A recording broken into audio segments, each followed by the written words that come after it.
Hi and welcome to another lecture video. This is the second video of the Middle English series of lectures. We are going to dive straight into the Middle English sounds and grammar in this video.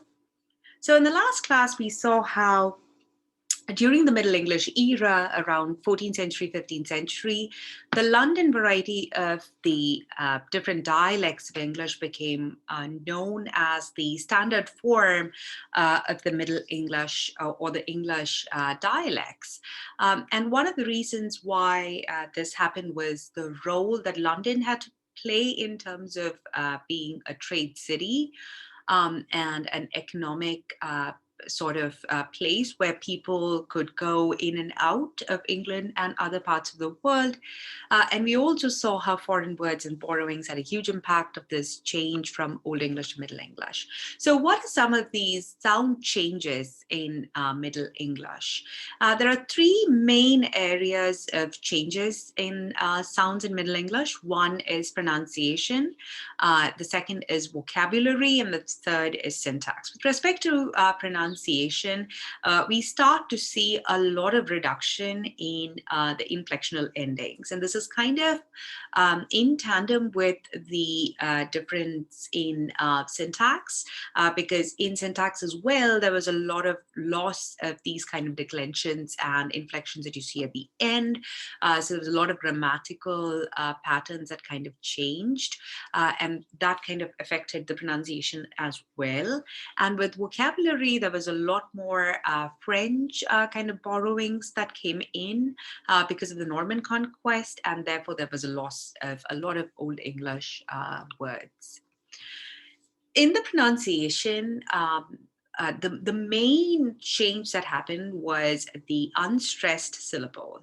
The unstressed syllable was very often deleted. So there was a loss of the unstressed syllable, and the unstressed syllable always came at the end of the word, and it carried information about grammatical gender, case, number, etc. Now, when this word started to when this kind of unstressed syllable started getting deleted and started getting lost from the word, these grammatical distinctions that were kind of encoded in there, like the gender, case, and number, that information had to appear elsewhere in the utterance. So what happened was a lot of the changes that you actually see during the modern English period is actually a transitional kind of phase. So the Middle English period, I didn't mean to say modern English.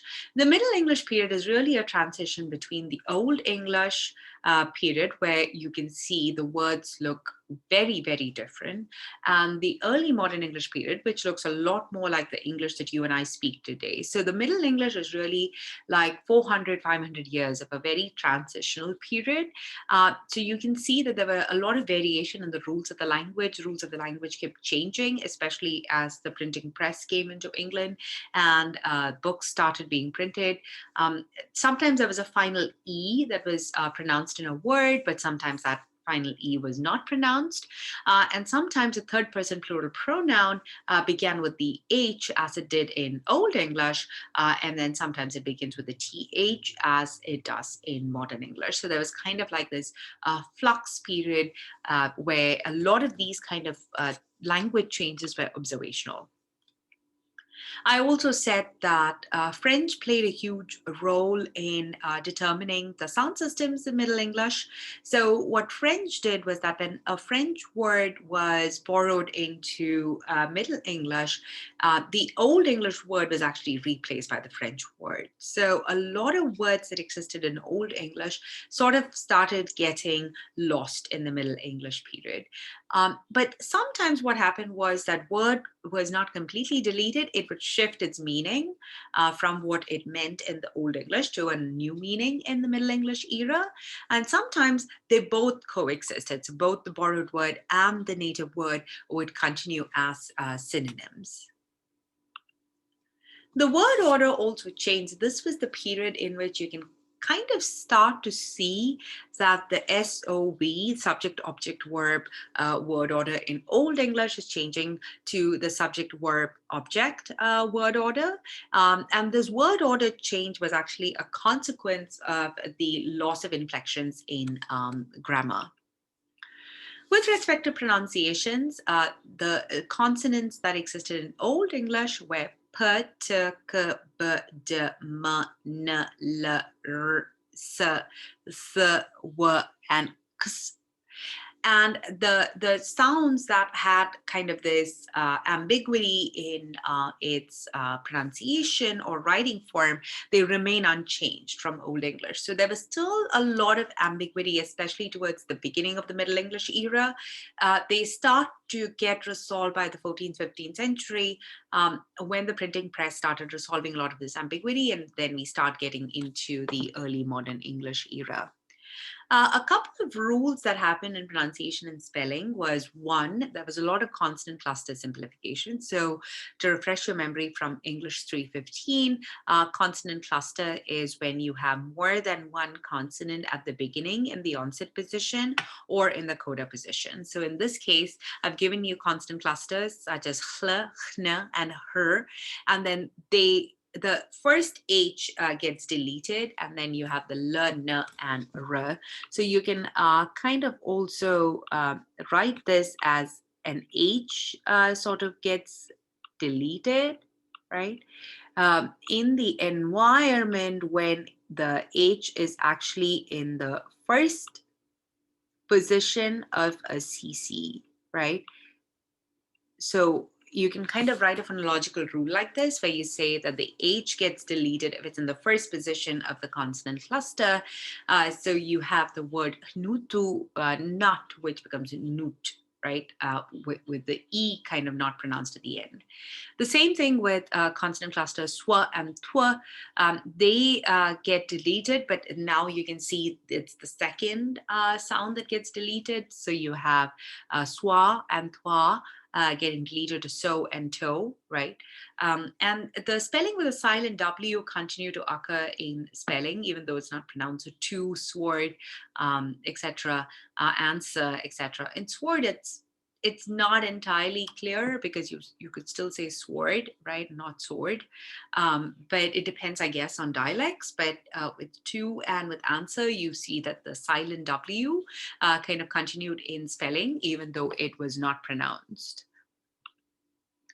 There was also the loss of the we in few words. So Old English Laughtword became Lord, right, with the deletion of the we.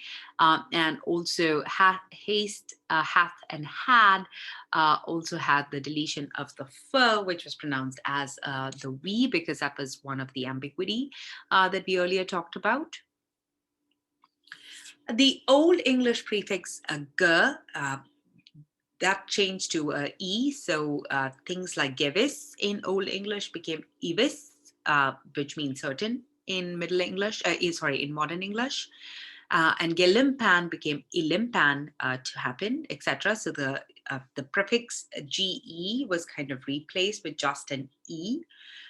And also the final inflection, the n in unstressed possessive pronouns such as min that we looked at in Old English kind of started disappearing. So now you can start to see that the pronouns behave a lot more like the Middle English and the early modern English pronouns.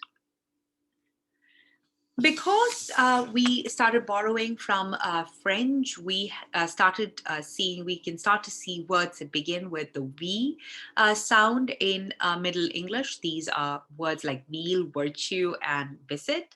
And also words beginning with the Z sound, again borrowed from French, like zeal and zodiac.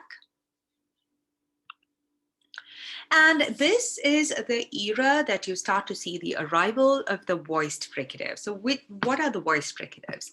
It's the V, the Z, and the Z. And all these three sounds came from French and borrowed into English. And you can start to see that in Old English, there were only allophones of the voiceless fricatives. Throwback to the question that we did in English Linguistics 315 at the back of your the textbook problems for phonetics, where you actually looked at Old English data and you kind of saw that these were actually allophones of each other. But now you can start to see that in Middle English, the voice fricatives start to become separate phonemes. So here is a kind of summary about the spelling conventions. I'm not going to walk you through this, but this is going to be useful for you when you look at your pop quiz and also just in general for you to read before you kind of take the midterm. So kind of pause the video, read through this, but this is kind of like a summary of some of the major kind of spelling changes that actually happened because of borrowing from French following the Norman conquest. And again, pause this and go through this page as well. All right, so let's get into some more changes that actually happened with the vowels of Middle English. So remember that in Old English, you had a long vowel versus a short vowel. In Middle English, for example, the spelling started to get changed. So remember that each of the 5 kind of spelling vowels had a long version to it in Old English. But in Middle English, they kind of changed spelling and you started writing them as a double letter. So in Old English, you would write it with the graph on top, but in Middle English, you would write that as feet, F-E-E-T, the more similar to how we would in modern English. And similarly with Middle English, house. And we will talk about the great vowel shift towards the beginning of early modern English. So a lot of this kind of vowel shifts would be clear to you after we talk about the great vowel shift.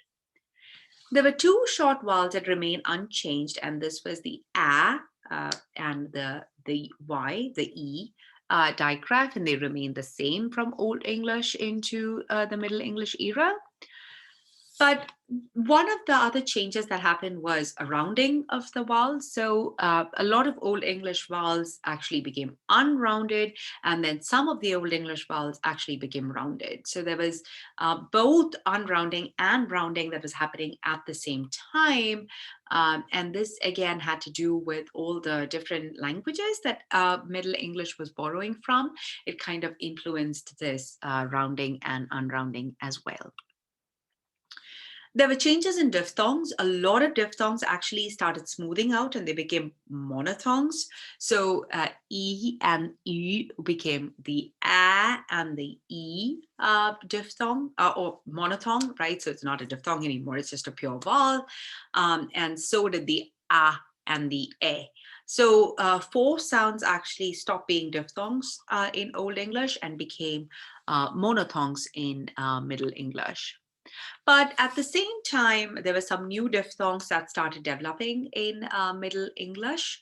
And one happened with the vocalization of the G with respect to the I glide between a vowel and the H sound. So now you started getting the I and the A kind of symbols.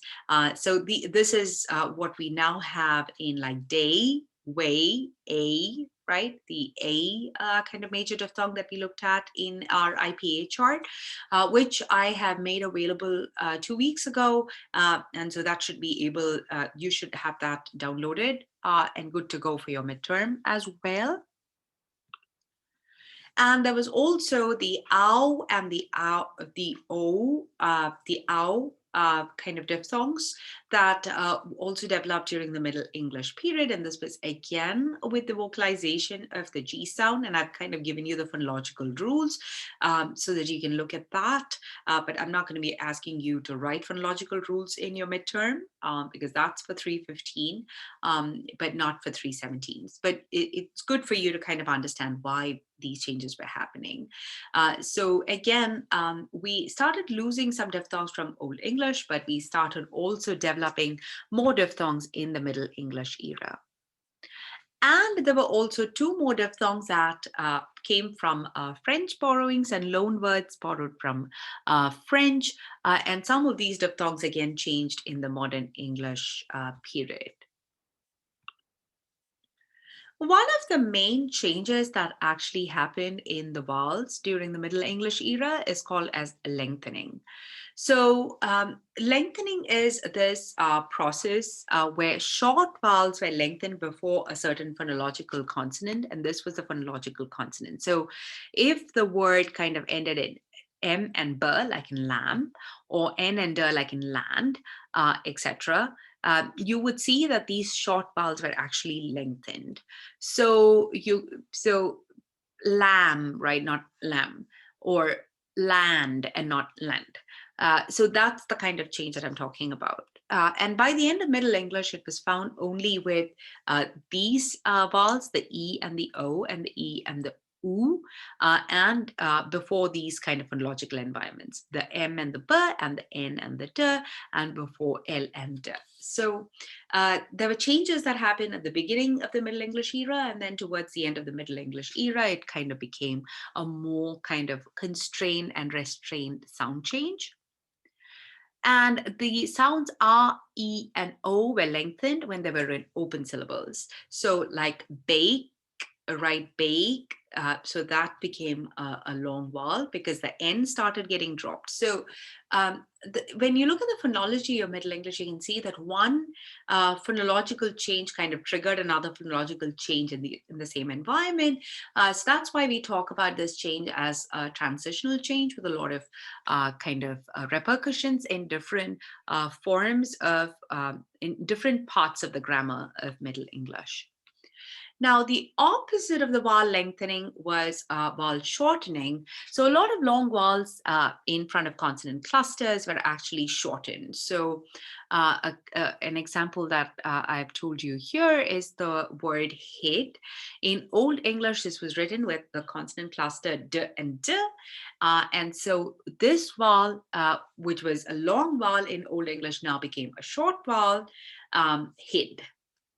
And you can see that in Middle English as well as in early modern English, the consonant cluster is also getting dropped, right? So the consonant cluster gets simplified, and therefore it causes the change in the long vowel to shorten. Or in the case of 50, again, in Old English, it was a long vowel, which now becomes a short vowel. So there are some combinations like this in modern English as well. So you have hide but hid, you have keep but kept, 5 and 50, wise and wisdom. Now you know why there's a sound change. It's because of the vowel shortening process that a couple of these words kind of underwent from Old English into Middle English and then into early modern English. And also the vowels were shortened in unstressed syllables, as in like wisdom. So I've given you the Old English form, and I've shown you that in Middle English, it's a short vowel and not a long vowel. One of the most significant vowel changes, especially the most significant vowel change for syntax, is called as leveling or merging. And this in particular happened with unstressed vowels. All the unstressed vowels kind of, they were grouped together into the schwa, right? The schwa symbol, remember? It's our central vowel in the IPA chart. So in unstressed syllables of Middle English, these kind of vowels, the R, the O, the U, the A, they kind of became the schwa. And this is called as merging or leveling. And so the spelling for this was just the E at the end of the word, and very often that E was not pronounced. And this final level vowel was actually lost, so it kind of triggered a lot of changes in the syntax. So let's get into the changes in grammatical forms. One consequence of the leveling or the merging of all these sounds was the reduction of inflection. So remember in Old English, we saw how there were a lot of different inflections and declensions that could actually signal changes in the person, number, and gender marking of sounds. These were actually lost. So gender was lost in adjectives because the vowels, the R and the E kind of merge together as the final, in spelling written as E, but in pronunciation pronounced as the schwa.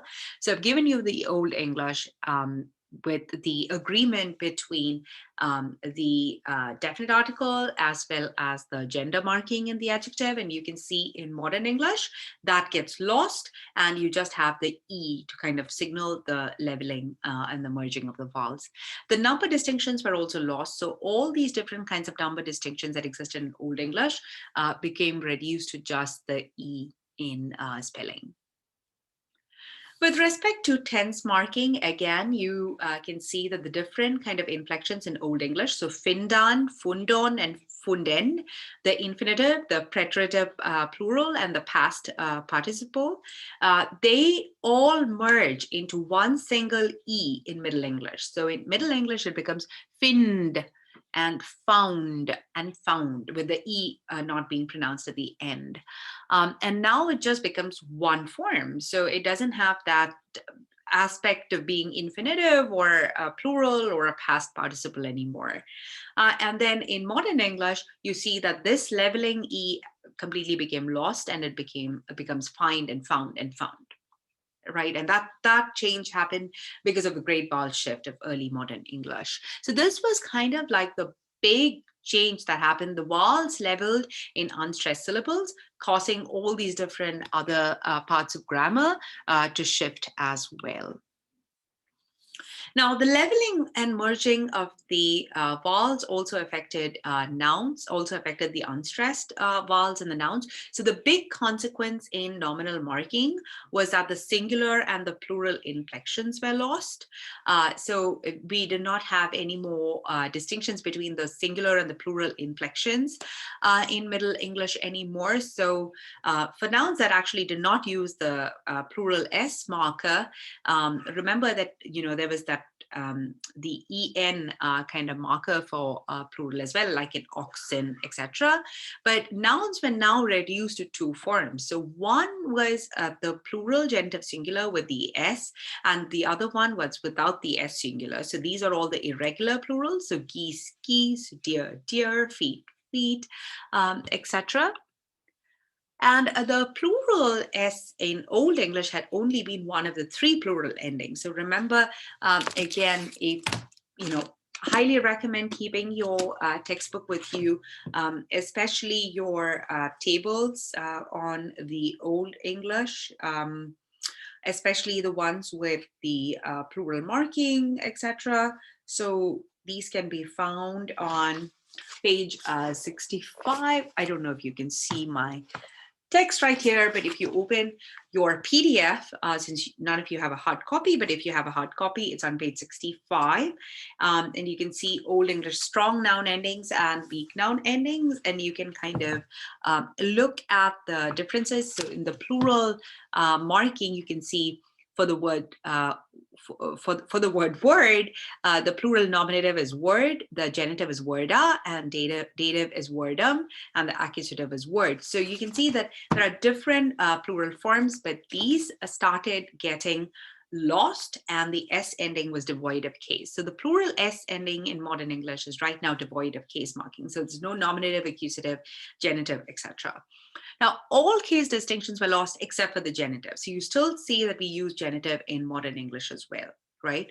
And this change in the plural marking and the leveling caused a lot of dependence on prepositions, conjunctions, auxiliary words, the word order in English. So English started moving from the SOV syntax to the SVO, as well as it started using a lot more prepositions, it started using a lot more auxiliaries, etc., because of this change. So you can see how one change in one part of the grammar is affecting different parts of the grammar and different parts of the language.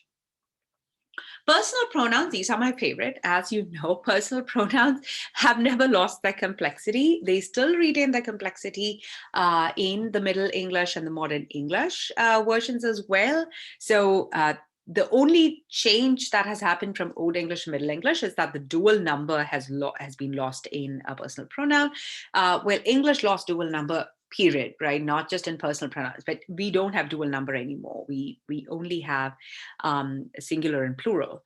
But the complexity of pronouns is that we still have subject and object case forms. So he made cake versus the cake was made by him, you can see that he is in the subject position, is in the nominative form, and him is in the object position, is in the accusative form.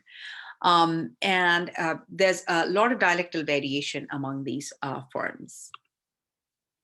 The demonstrative pronouns in Old English were actually reduced to the, that, and though in Middle English, and then the definite article the later became the demonstrative that. And the other Old English demonstratives became this and these. So now you can start to see that a lot of these kind of pronouns as well start looking very similar to what we are familiar with in early modern English.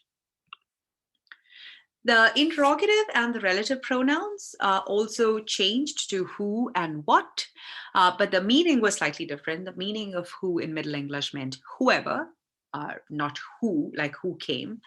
And the relative use of who started in about 16th century. And the most frequent relative pronoun is that. Briefly mentioning some changes in verbs. The verbs continue to be strong and weak. So that strong and weak distinction in Old English started kind of continuing into Middle English, but the weak verbs were starting to outnumber the strong ones. There's a lot more weak verbs. The vowel endings were leveled, so there was still a couple of different inflections, but a lot of that was actually lost from Old English. But now you can start to see that there were new verb patterns, especially in the weak pattern, which was a dental pattern. So you can see that these now ended with the ed to mark the past tense. So glide, like glided, but you can also have the irregular version glod. The crepin, you can say crept, or you can say crep, right, or crepe, creep.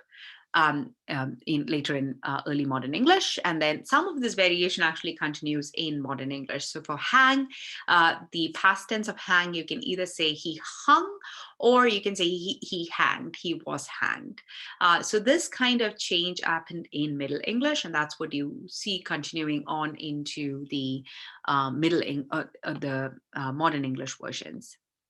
So that is the end, and then I will see you in the next video where we will talk about the Middle English lab worksheet.